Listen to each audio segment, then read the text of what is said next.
Bismillahirrahmanirrahim. Vellezine keferu a'maluhum kesarabin beqi'atin.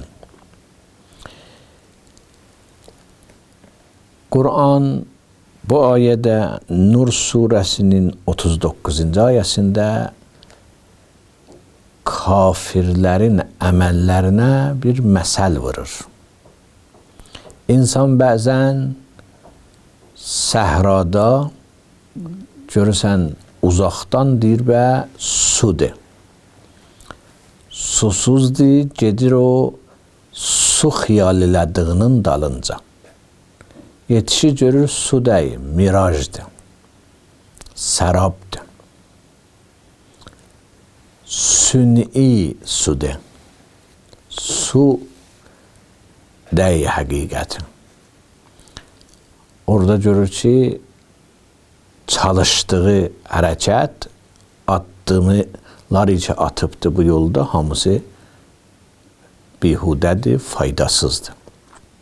Vurur, kafirlərin əməlləri də beləncidir. Çalışırlar, amma o məqsədi ki, həyatlarında fikirləşirlər, mirajdır.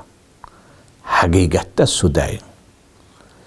Amma heyif ki, ömrüləri axıra çatanda, o yerə yetişəndə görürlər ki, miraj dalınca yaşayıblar. Allah-u Teala bu ayədə istəyirsin ki, miraj dalınca getmə. İnsan fikirləşməlidir, həqiqətləri tanış olmalıdır.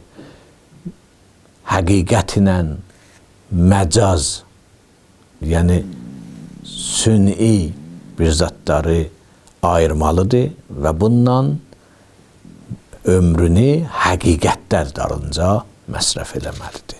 Esselamu aleykum və rəhmətullah və bərəkatuhu.